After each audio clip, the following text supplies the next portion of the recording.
Recently, the In Good Faith team worked with Elizabeth Clark and Sherry Rogdi from the BYU Law School to create 2 panels for the annual Religious Freedom Review.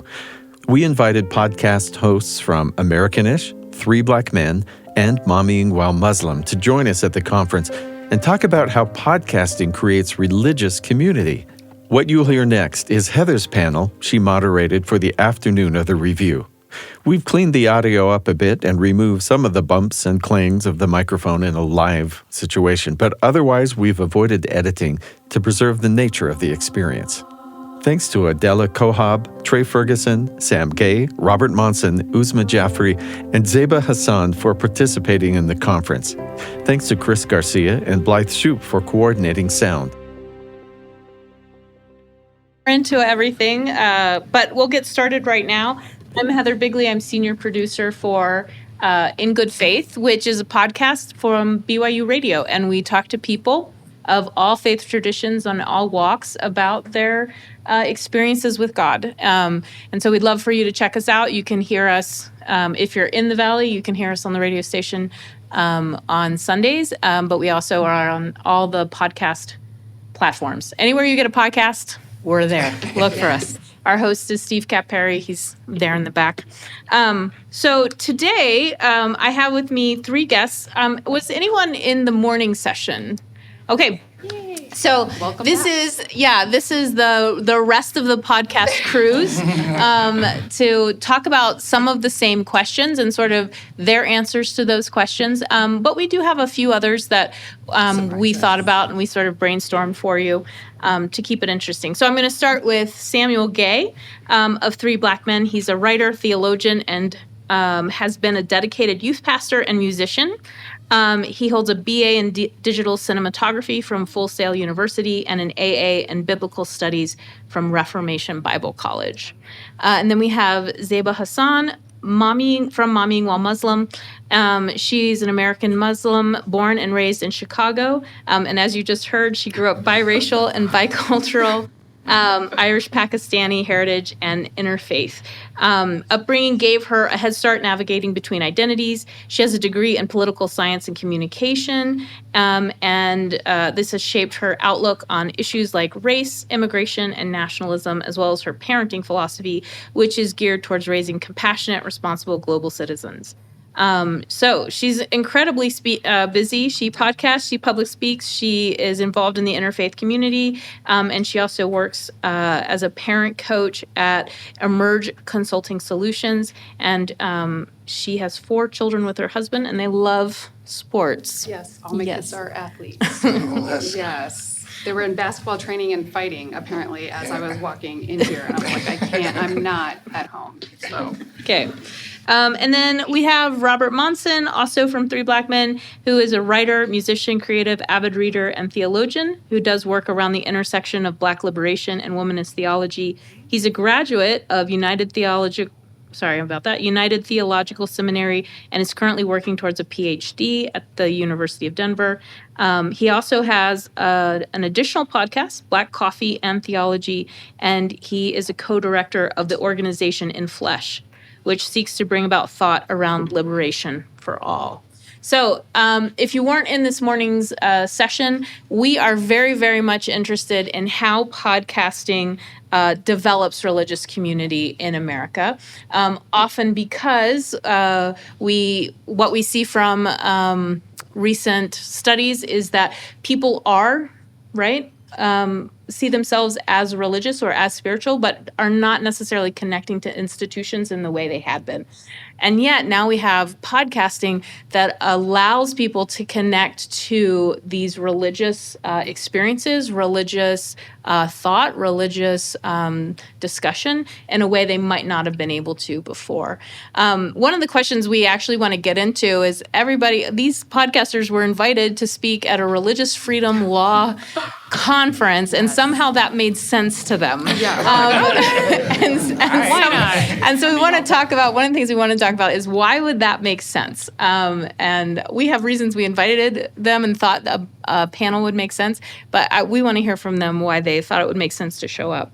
The other thing we want to broach is this idea that We're also talking to podcasters who come from ethnic and racial minorities, right? And this way, they are also creating community. So even within Christian or Muslim or Jewish communities, they may be seen as minorities themselves. So what are they doing, and how does that impact their podcasting, and why would that be important to who their audience is and how they're approaching this mission? Some of them have talked about it as a mission.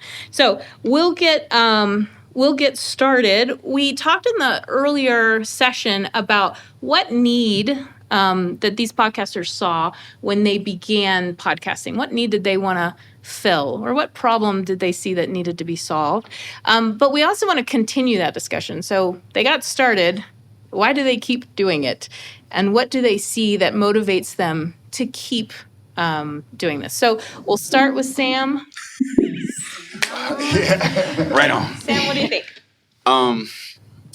So as far as what need, I don't know that I necessarily chose to want to do a podcast out of a need, right? Our podcast, if you were here before, you heard it was birthed out of a friendship, a brotherhood, just the need for community, right, within myself. So I guess if there was really a need that started it, it would be like the need for community within my own self that I found within my co-hosts. And really, that's really what's keeping it going. Our community has grown to several supporters via Patreon or in different ways. I've grown spiritually. I've grown theologically. I've grown as a dad. I've grown as a husband. I've grown in so many different ways.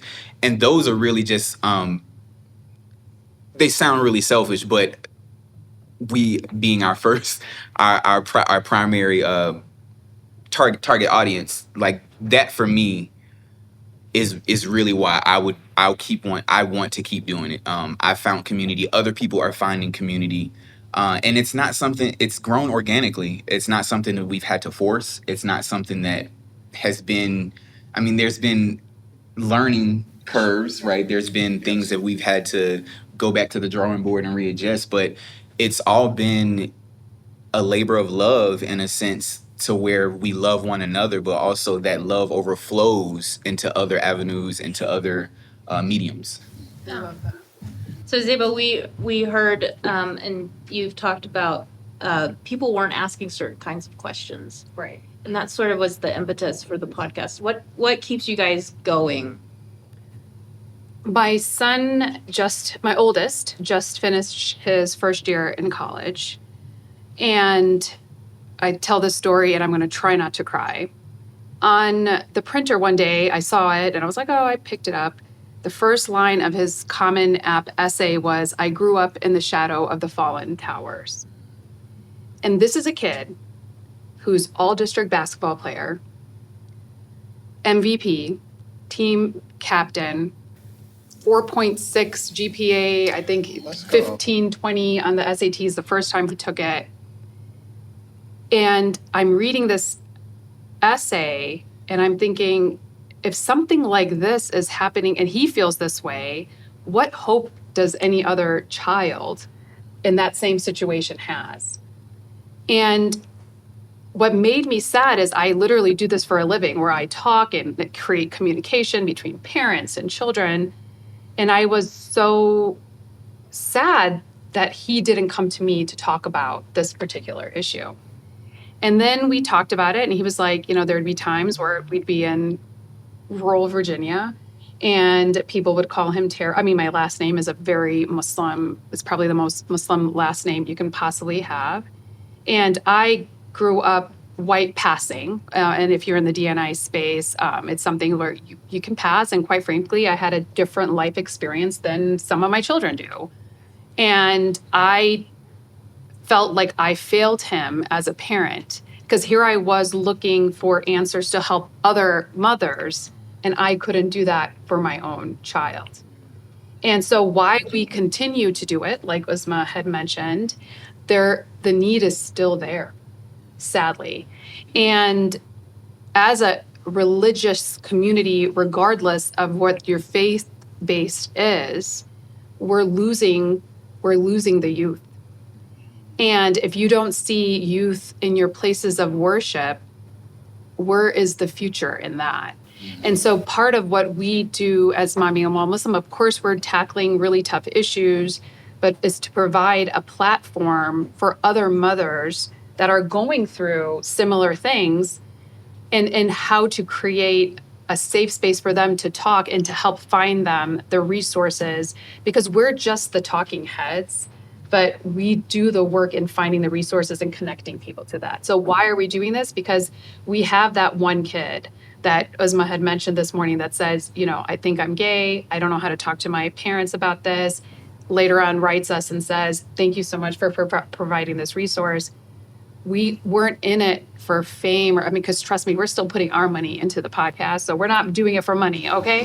We're doing it because that one kid, we made a difference in his life. Or that one mom that will reach out and said, I literally was sitting on the floor of my bedroom and I felt so alone. And then I listened to what you guys had to say.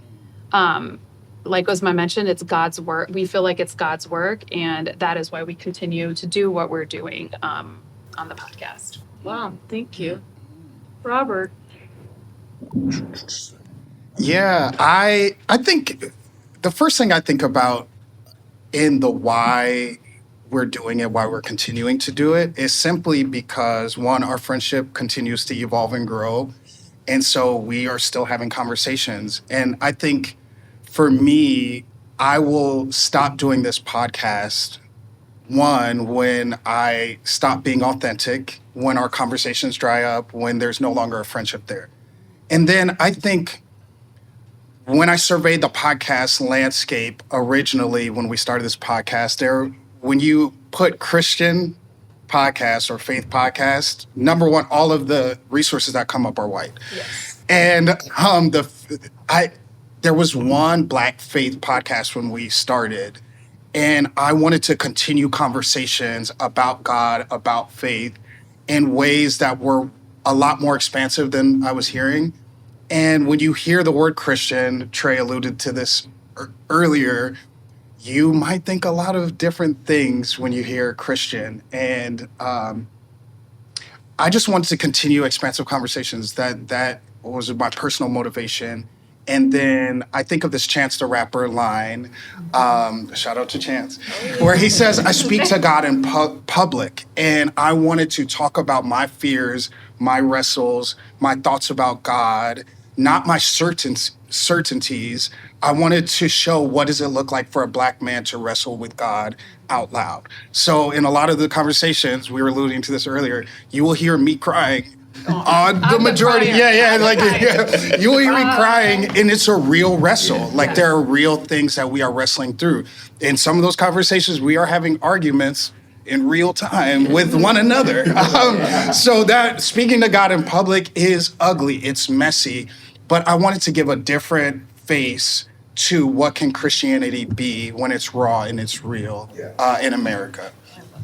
Well, this is a related question, which is, you Three Black Men started during the pandemic. Did you start during the pandemic or before? 2018. 2018. We're on our fifth season. But we know that a lot of podcasts started during the pandemic. I was telling them in 2020 I was trying to find a microphone, and there were no microphones. That's true. To be bought. I looked everywhere, and I said to myself, well, everyone's a podcaster now, aren't they? Literally, yes. But that happened. A lot of those podcasts have not continued. So I guess the question here is, additionally, what you podcasted during the pandemic, you're podcasting after the pandemic, how have things changed? You've already talked about why you kept going, but how have things changed, and why does that matter? I can go first. Yeah, go. I think, it's already here. I think the pandemic has afforded us this unique opportunity to think about how we create digital space, how we create home, how we create meaning for one another, right? And I think there was a real hunger in 2020 and 2021 for things to fill our time when we're on lockdown. And I think there was a surge in people podcasting, right? And there was a surge in people listening, probably out of sheer boredom too. And I think some of that's waning, but what I can say is carrying over is this.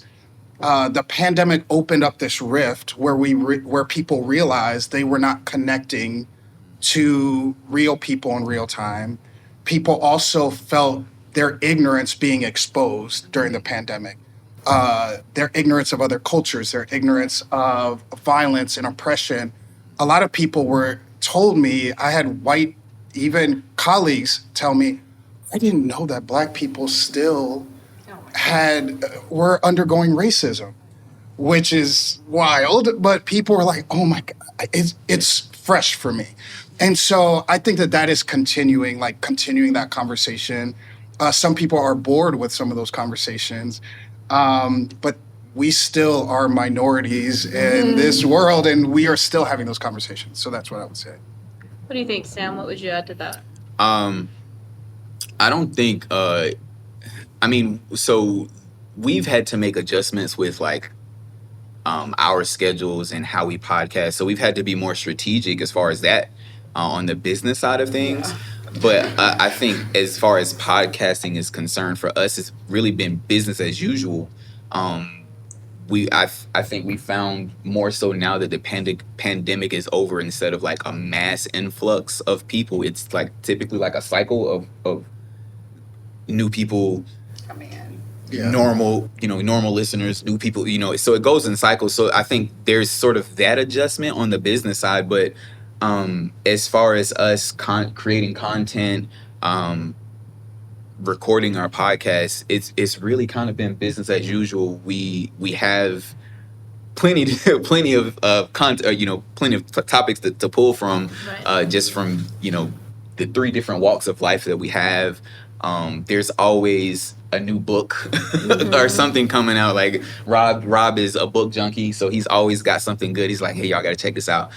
So there's always something. We're always searching and investing in ourselves and each other, so that we can have fresh things to talk about, whether it be like Trey said earlier, in Encanto, or whether it be what's a quote from a book, right, that we recently read, and how that impacts us and how we see God.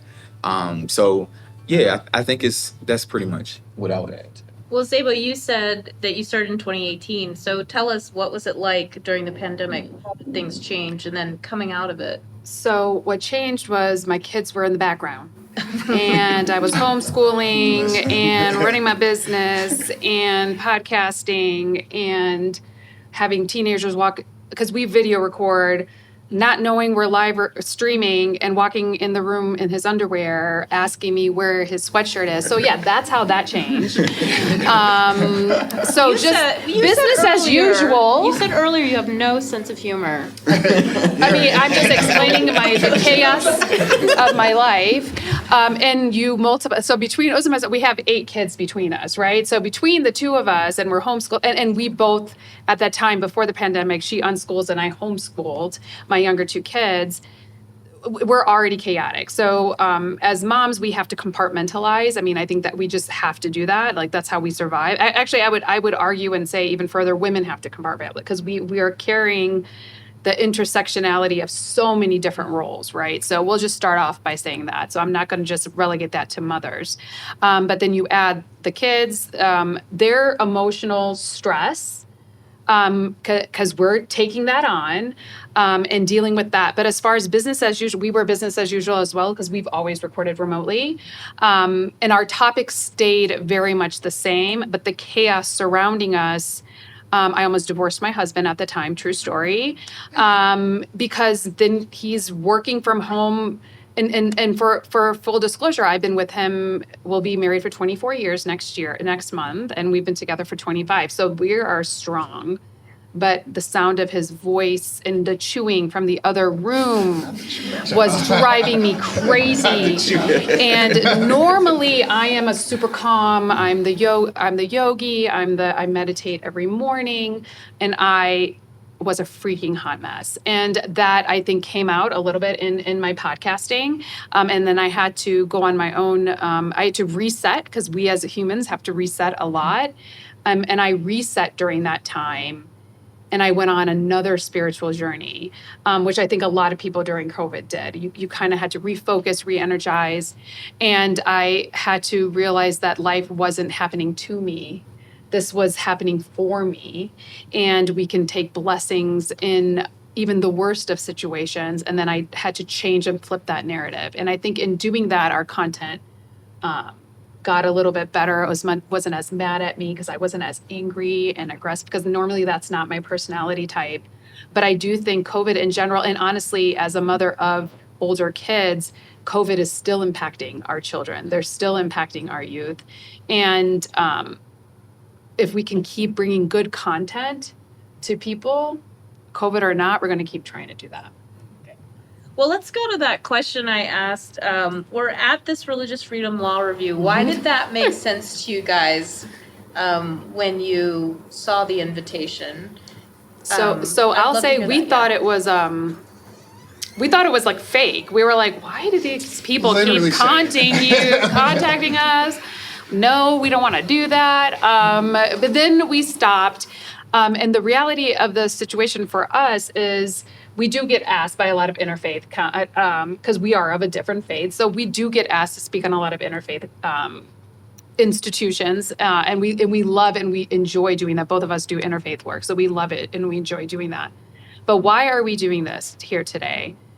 Honestly, for us is the gathering of allies, right? So, and we're mothers, and how we connect with most of our audience is 50-50, Muslim and non-Muslim. How we connect with the non-Muslims is they see that universality of what parenthood and motherhood does for us as a community, and we are facing the same challenge. Like my 12-year-old is turning 13 and he's going into that really annoying phase, and all of us are like on edge with him. All of us go through some of those it doesn't matter what your faith is. So for us coming here and being able to talk to you guys and be like, we are more alike than we're different, and can we have the allies, because we're gonna when we can't do the work, we're gonna need your help to help finish it. And that's ultimately why Uzma and I choose to go to these interfaith councils, is to kind of gather resources for our community. And if we're the people to do that, we're going to do that. Well, and I'm interested, I mean, your most recent series is on gun control, and sort of approaching that as a faith, as people of faith. Yes. And here we are at a place where we talk about law. Yes. Is that something that's of interest of you in shaping and changing law? Yeah. From all kinds of approaches? American children are killed more by gun violence in this country than anything else. And I was one of those moms, and I openly said that I was like, I'm more interested in Islamophobia and helping with Muslims and da-da-da-da-da. And my son was at UVA during the lockdown, and he heard the shots of the 3 football players as he was walking back to campus. And he called us. And honestly, his roommate was in lockdown under the gym, couldn't find him. He was freaking out. We didn't know how to get to him. And honestly, it was the first time that something like that impacted me personally. And it is not a good look, as we say, for that to then give me something to care about, because now it impacts my kids.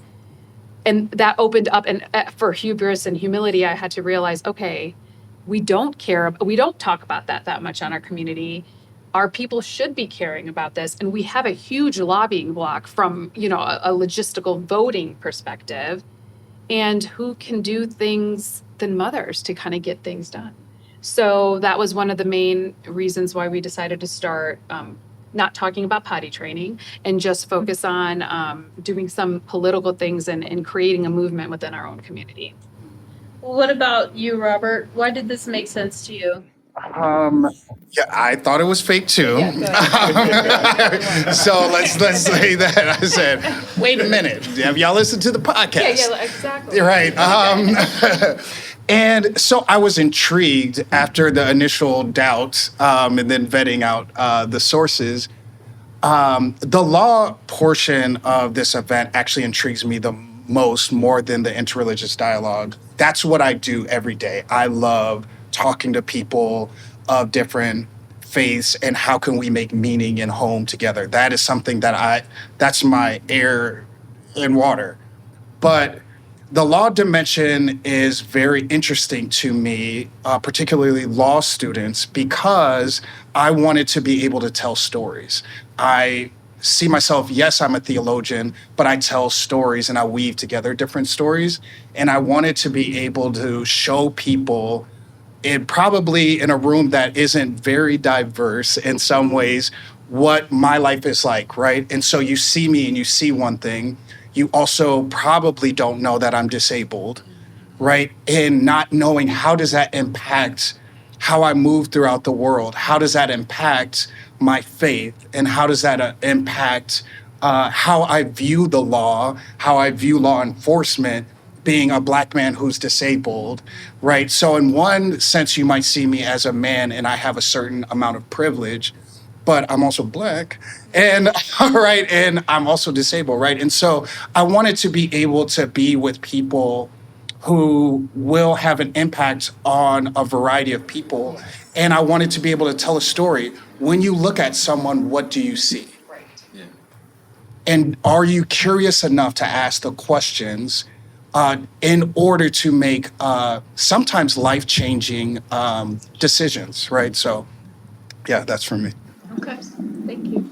Yeah, so it's funny. So we have a group chat, Trey, Rob, and I. And when I think Rob saw the email first, or I don't remember who saw the email first. It was me. But he hit the group chat quick. It's like, hey, did y'all see this email? And so we're looking at it. You know, all three of us are looking at it, scanning it diligently, and just to make sure, like, because you know. If you have a podcast, you probably get emails all the time Yeah. of people who want to be interviewed, Yes. or they want you to A lot of coaches. right? Yes. Some, Yeah. right? It just Yes. seems, most of it just seems a little sketchy. Yeah. And so recently, like, those emails had been picking up, so we diligently did our work. And I was really curious. There are, I think, in many ways, I'm no different than many of you all, whereas you may not know much about my background and where I came from, but vice versa. I don't know much about the Mormon tradition. I don't know much about the Muslim tradition, right? I don't know much about different religions. I know what some circles would teach about different religions, which can be very damaging and harmful. And those are the things that I want to release, right? One of the things that, like, and we kind of just talked about over there, is that this kind of being a labor of love. Like, I feel drawn by love, but drawn to love. Jesus tells us to love our neighbor as we love ourselves. It's a lot easier to love people when you see them as human. And as introverted as I am, and as difficult as it is sometimes for me to even be present, like in a room full of people, just because of the social anxiety, it's been such a wonderful experience to be around so many people who are genuine in their desire to love other people. That's probably what stood out to me the most here, and I'm so glad I came. That's ministered to me a lot. Because that's really how I desire to carry myself. That's how I desire to come across on a podcast. And honestly, like, this is like, those things are recorded. And I've said before, like, that's a legacy that I want to leave for my kids. Exactly. A legacy of loving people. So that's why I came. I'm glad I did. Okay. Well, we have a couple of questions about audience. We talked in the morning session about, are you reaching the audience you thought you would, and who is your audience, et cetera, et cetera. And I kind of want to hear from you, when you were going into this, what did you think this would look like? Like, when you, like, ideally we would do this thing for these people. And has that changed as you reassess over the longevity of your podcast? How is your idea of who you want to reach, or what it would mean to be successful in terms of audience, how's that changed for you guys? Yes. So for me, I did not go in with a certain amount of people that I wanted to reach. In my mind, I thought maybe 50 to 100 people would listen to this podcast max. But my marker and my metric for success was, are we having conversations that are generative? And if I can check that as yes, then even if 10 people are listening to that, it is a success. And so, 10 people have listened, and we have been having generative conversation. I listened this morning. Hey, thank you. Hey, I'm gonna be listening to y'all podcast.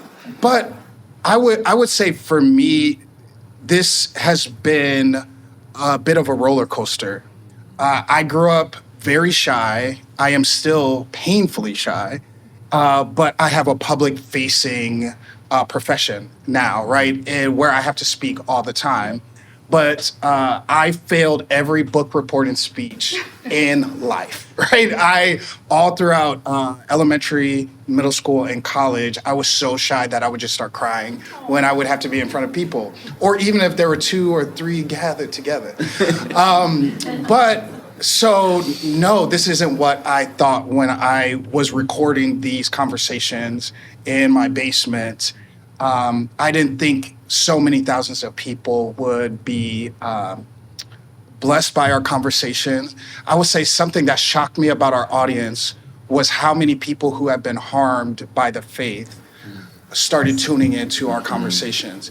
And we would get all this feedback from people who said they hadn't been in spiritual spaces in years because of harm, either spiritual abuse, physical abuse, sexual abuse.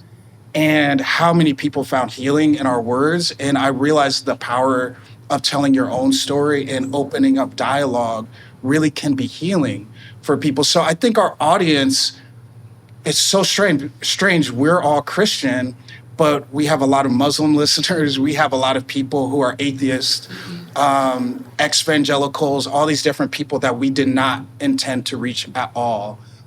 So I'm surprised by it. Yeah. Zaiba, what about you? So I think Uzma kind of hit the ball on the head this morning in saying we had an accidental audience. But I want to backtrack a little bit because why we started the podcast. My son was my oldest. So it's funny because my kids are very ethnically mixed. And I love that in so many different ways. And I have 4 kids from 20 to 10. And people literally come up to us and say, are they from the same father? Like that, those are the types of conversations we have. And I'm like, yes, they are. But this is what happens when you mix a whole bunch of races together. You get this, a beautiful array. So my oldest is more of the, he looks like a Muslim man now, right? He's 6'3", he's a big kid, looks like a Muslim man. The podcast started because he was profiled actually at the O'Hare Airport coming home from Chicago, going back to DC. And I was traveling without documents for him because I never had to do that at the age of 14. And after about 2.5 hours, I finally had to, and my husband's a lawyer, right? So he's like, do not get on a bus, do not go anywhere, do all these things. And I found that as a mother, I didn't have the answers for him as to why this was happening to him. He's like, I was listening, he had Beats at the time. He's like, I'm just like a normal average kid. Because you have to realize Uzma and I are the products of that immigrant generation, which happened in the 60s and the 70s, but our kids are what we are called native-born children. So they're even further removed from even the experiences Uzma and I had growing up. So they don't understand these types of things. So that was, and I, in my quest in trying to find the answers and recognizing there weren't any for our particular community, our set. There were a lot of Muslim men that had the mic telling us what to do as mothers, without recognizing and without having the experiences that we as mothers have to have in holding our children that are going through these types of things. And my husband's very much involved, but there's a different connection with your child, especially moms and their boys. Okay, I'm just going to say that. Though I am prepping him to have a relationship with his wife one day. So thank you to everyone can thank me later for that. But the reality is that was my audience. It's like, I want to help other Muslim moms going through this that didn't have the answers. Uzma and I were a little bit further ahead, than some of our counterparts. And we're like, in the quest of finding the answers, we're going to interview all these amazing top people in our communities. And I am not kidding. We were cursed. We lost audio. we lost, and then that was our thing. That was our, this is what we're going to do. This is how we're going to do it. Then finally, we kind of had to do a reset and essentially said, what is God trying to tell us? And we can either fight against what it is that we want to do and what we're trying to do, or we can lean into it. So we decided to give the mic to normal, everyday, other American Muslim mothers instead of these big name people and have them tell their story. And in doing that, we were able to tap into an audience that could resonate with our normal everyday, like, you go through that as well. Oh my God, I went through that.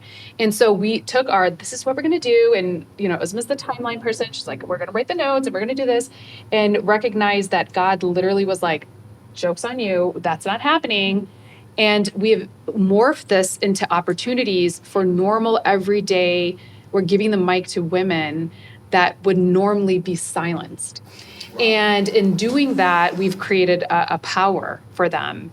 And that is what we've loved and enjoyed in this journey. And in leaning into opportunities like this interfaith stuff, we kind of Forrest Gumped our way here and Forrest Gumped our way to other places. Like, we speak at podcast conferences. We're like, why do you want us to speak? And we're the only non-white. I was like, oh, that's why. But if this creates an opportunity for other people watching us to be like, if you guys can do it, we can do it as well. So our intended audience, what ended up happening, and how we've had to pivot over time, I really think it's God's plan. And that is why we keep doing the work that we're doing. Yeah, so I would say when we first started Three Black Men, I definitely didn't have the audience in mind that we do. Yeah. Like, I just being honest, I thought that we would appeal to more Black people, and that didn't happen. It didn't happen, and we were okay with that. And I think eventually we found ourselves at a place where we felt like we had to reset a little bit, because we wanted to make sure that we were being true to ourselves. Exactly. Despite, like, doesn't matter who the audience is, are we being true to ourselves? Is this conversation Trey, Rob, and Sam coming to the table, or is this Trey, Rob, and Sam that we think that they want to see? Interesting, yeah. So we had our reset. And that was probably like between season 1 and season 2 or something like that, when we really had that. And it was weird because we started the podcast. We told people that we were starting a podcast. And so there was an anticipation amongst probably about 15, 20, maybe 30 people. And so we knew, like, okay, well, if nobody listens, they're going to listen. And it's almost like after we did that reset to say, you know what, let's make sure we're being Sam, we're being Trey, we're being the Three Black Men that we started out to be. That's almost when we started kind of taking off a little bit. And I felt like, for me, that's when I just didn't care what the audience was. It didn't matter who listens. Our first audience is us, because it's our conversation. We're coming to the table to discuss our perspective on this issue. And so we just wanted to make sure we kept that forefront. And so now for me, I love to see the growth. But I couldn't imagine, I'll say this, I couldn't imagine a better audience. I feel like we have a wonderful community of people that consistently listen to us, but also they support us in several different ways, whether that be financially or just checking in on us. So there's an actual community there. So I couldn't imagine this audience demographically, but also in the way that they care and love us. I couldn't imagine that. So I'm really interested in this idea of community, and I want to pick up on that. And one of the things I'm hearing is that the communities don't look like anything that you thought they would look like, and in fact are more diverse and varied than you could have imagined. And so when we kind of pour that back into the question of podcasting creating religious communities, ultimately it seems like you guys are saying, that the community is even more spectacular than you would have thought. But here's my question. What does the community, how do you know it's a community? You talked about them supporting you, but I feel like the community will also go sort of laterally. Maybe that's not the word I want, but they would support each other. There would be ways for them to interact with each other. So do you see that? Are there these opportunities So where so you're trying to say from like, okay, so this is where the business stuff of podcasting. So people that are interested in starting a podcast, one of the things from a marketing perspective is creating a place where your audience members can go later and talk about the episodes. So Uzma and I created a Momming While Muslim group on Facebook. I know we're old, okay, but moms are on Facebook. And we like to talk there and post our pictures, and that's what we're going to do. So, and we have, so it was started off with a couple hundred, and we have a couple thousand now. And it's very diverse. Uzma is the one who accepts people into the group, and she's very careful about not accepting men into the group. I think she let my brother in, maybe. He's allowed, some other people, but mostly men are not allowed because she wanted to create a safe space for women. But we have non-Muslims, Muslims, we have women that are not even mothers that are in our group. And we have amazing conversations, and it's like, we don't even really do much. It's other people that are coming in and asking questions. So that's a tangible representation of creating a community. Obviously we have a woke book club. So where we interview women of minority women that have written books, and we read them, and we talk about them, and we allow our audience to come into the Zoom rooms and ask the questions of the authors that they wouldn't be able to do. So we've created, I think, these types of events. So from a marketing perspective, creating events like that to kind of engage with your audience. If you're thinking of starting a podcast, do that. Just because we get a lot of our feedback, we accept it. They're like, oh, we didn't like when you did blah, blah, blah. Apparently because I'm shy as well. I hate doing social media. And I hate looking at the camera when we're talking. And so we get a lot of that feedback. Like, Zaiba doesn't look at the camera. I'm like, that's because I'm having a conversation with the other person.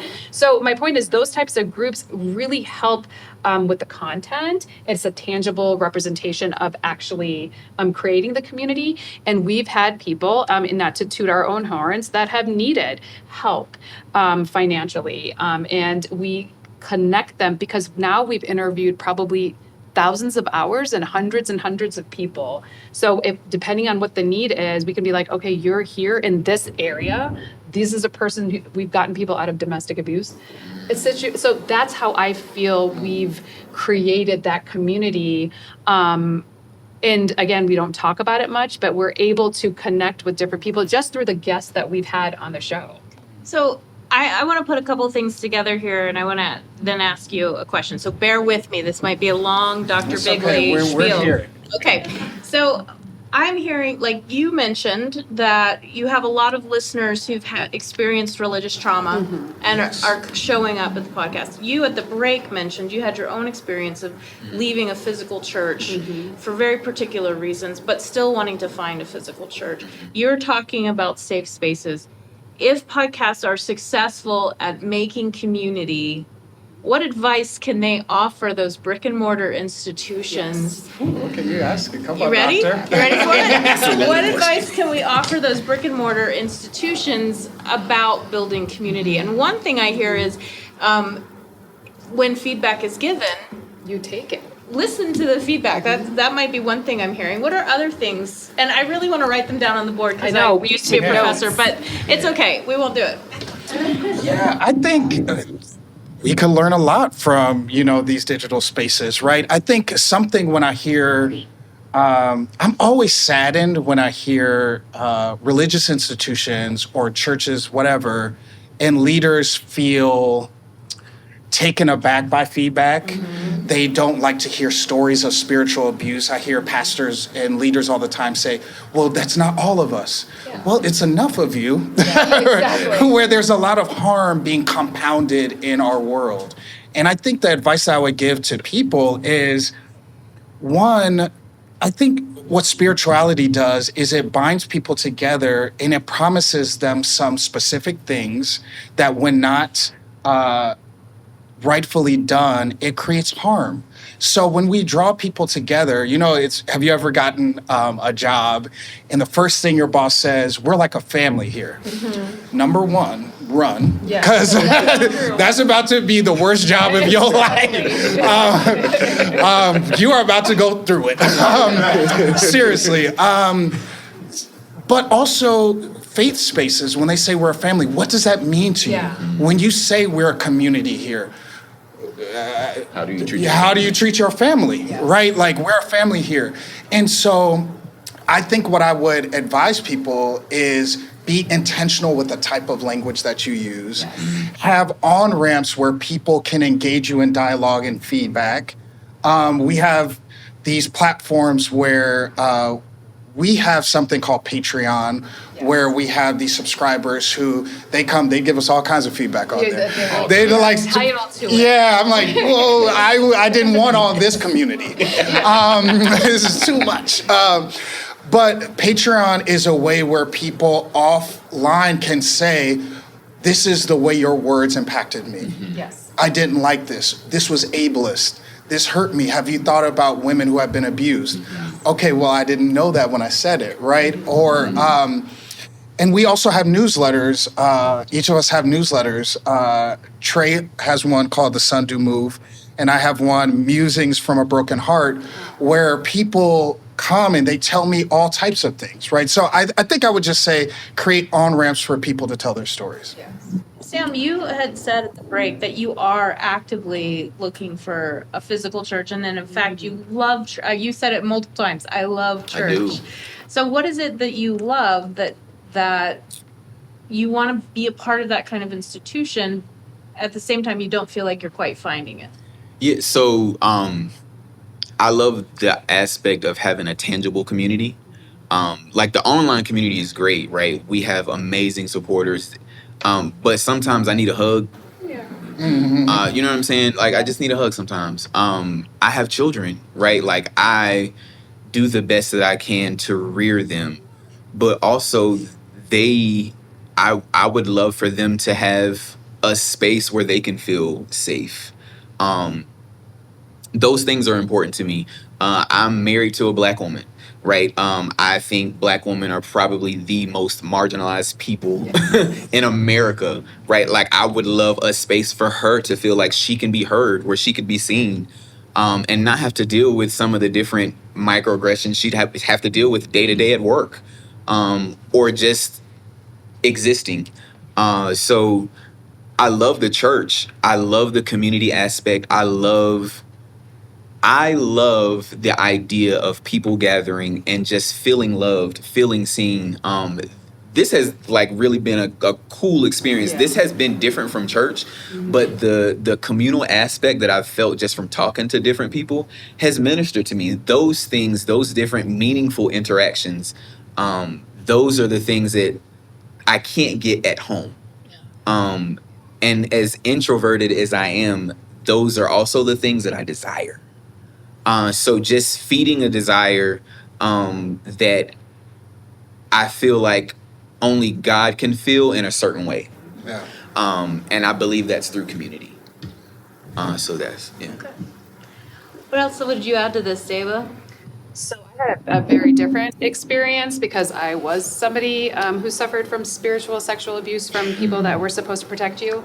There was a huge case in Chicago, and I was part of that, unfortunately. So I consider myself unmasked. And I'm unmasked for a variety of reasons, albeit for a lot of the physical things that had happened, and I didn't necessarily feel safe for my children to be put into that. However, I knew enough to know that it wasn't related to the religion, that it was, and not even the institution. It was a couple of crazy people that used their power, to do bad things. So I had enough forethought for that. So for me, I don't necessarily need the physical, and because I think I was biracial, so I was never really accepted in any community. Being biracial in the 70s and 80s was not a fun thing to be. So I was not accepted by the white community or the Indo-Pac community. So it was just kind of like, whatever, we're just here. So I have really focused on creating that space for my nuclear family. So is it lonely and sad at times? People just assume I get invited to so many things, and they're like, "Oh, you must go to so many iftars," which is like the breaking of our fast. I'm like, I don't get invited to any of them because I don't have that concept of community. Am I looking for that? Yes. Do I personally think I'm going to find it? I don't think so. And that's just me. So in not knowing that, I want to create that. And we're moving to more in-person events because that was something we really wanted to do. So we've moved over to retreats and we get a lot of positive feedback. So we are doing those types of things to create a sense of like taking your online community and making it an in-person community, because if it's not there, you need to build it. And we have a huge problem in the Muslim community because they don't listen. It's run by, we call them the uncle generation, that are not willing to step down and let the next generation come forward. So the advice that I would give is let the next generation, and it's not our generation, it's our kids' generation. And in giving and empowering them to do that, you will be surprised by how much change and positive impact there'll be, but you need to be humble and humility. We have the concept of the nafs, which is the ego. You need to get rid of the ego and let that next generation come forward. And that's where we are as a community. And that's what I'm hopeful for in building that next generation. Well, I want to thank all of you for being vulnerable. I really appreciate that. I didn't expect to hear some of the things you shared about yourselves, and I appreciate you doing that with us. We have about 10 minutes left, and I just wanted to open it up if there are questions that other people have or want to ask. Now is the time. Hi. My daughter has a podcast and has a great audience too. She's done over 100 episodes. She's really into it. Hey. But there's certain people out there in the world that tend to be, I guess they call them trolls. Yeah, the trolls. Yes. The most amazingly terrible things that they'll say to this woman who's just a mother, they're saying some nice religious things. And so, she'll just delete them or do things. But I was curious how, you're informed by all the good, positive things you receive from your audience. But how do you deal with these kind of trolls? We have a designated troll handler. Yeah, your daughter needs a troll handler. Trey handles all of our trolls with class and dignity, and we couldn't be more proud. Laughing, but honestly, seriously. like I that would be our answer. Is sometimes depending on your personality, that might not be your daughter's personality. Is one that can combat that. I think out of the three of us, Trey is the bulldog for us. Yeah. Because I'll just block them, but Trey handles it. Yeah. And I think in your pocket. So I say it was the troll handler, but honestly, what I would say to your daughter and what I would say to my own daughter is what somebody else thinks about you is none of your business. Yeah. That's it. What they say doesn't impact you. And if what she's doing excites her and ignites her to do something, regardless of whether people believe it or not, that's what she should be doing. And don't care what we've had so many people. I don't wear hijab.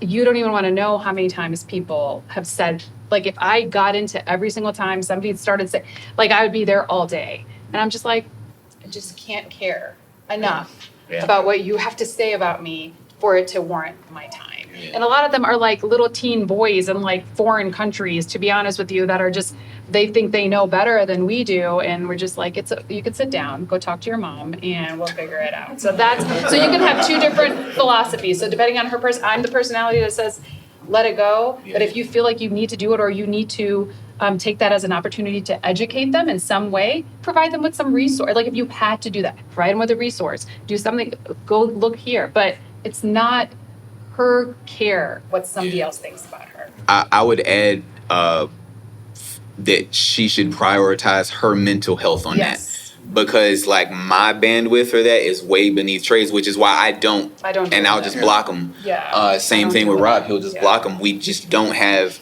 the energy for that. It Yeah. takes so much courage and faith and hope to get in it front out of a there. mic and to put ourselves out there anyway. So criticism is going to come Yeah. regardless of what you can say. The sky is blue, and somebody's going to criticize that on what kind of blue it is.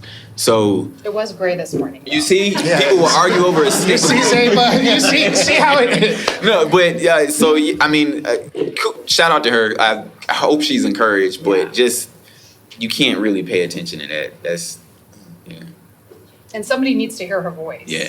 Yes. There's one person, even if it's one person, needs to hear what she has to say. And that should be good enough to keep moving forward. Yeah. So you touched on it a little bit earlier. I think all religions are suffering a big crisis.